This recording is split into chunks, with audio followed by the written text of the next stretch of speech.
Welcome back. Now, some of the world's most famous explorers have gathered in Portugal to celebrate 500 years since the first circumnavigation of the Earth and the upcoming 50th anniversary of the first moon landing. Well, one of those speaking at the summit is Fabien Cousteau, an ocean conservationist and filmmaker and the grandson of the world-renowned Jacques Cousteau. Well, Fabien Cousteau, welcome here to the programme. Good to have you on. Someone in one of our meetings was making the point earlier today, what is really left to explore in 2019? What's your answer to that? I'm laughing because I get that question a lot. Thank you for having me on. We've explored less than 5% of our ocean world to this day. Despite all the exploits of my grandfather and many other explorers out there, we have a lot left in our ocean world, which is thrilling because it leaves a bit of a job security for the rest of us. You said you feel more comfortable in the ocean than you do on land. I mean, in what way? What do you mean by that? Well, we're born of water, all of us. But for me personally, I feel at home underwater, and it's a sense of comfort.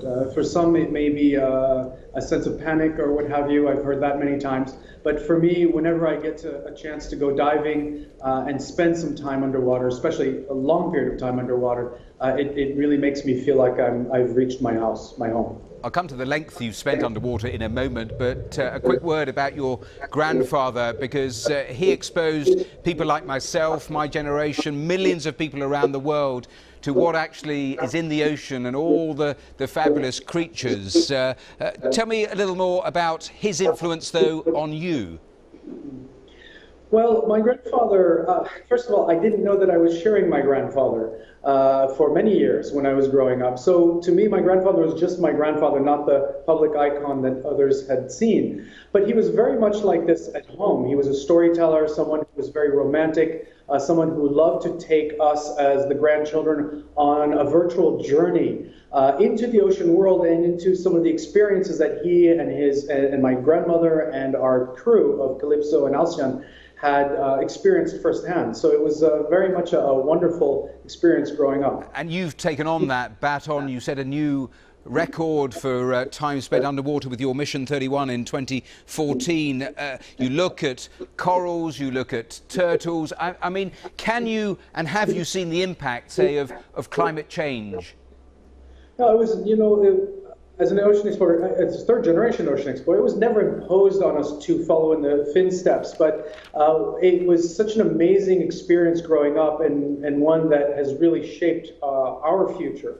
That taking up where he left off was an important part of it. And we've seen a lot of things change, but one of the frustrations of being a scuba diver is the limit of time underwater and the vastness of our oceans and the importance of all the research that needs to be done, as well as the exploration and the storytelling.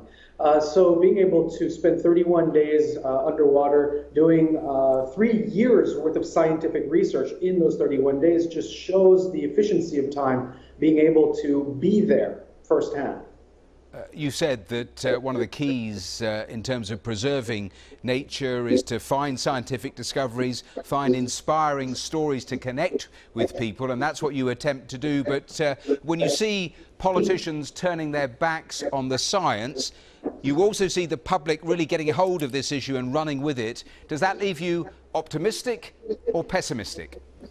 Well, I think as individuals, we are the ultimate vote takers in our everyday lives. And whether we are talking about consumption or whether we're talking about voting in representatives that we feel comfortable representing us in the ways we want, we as individuals are responsible for making that happen. So if we don't make those decisions ourselves, then we have no one else but ourselves to blame.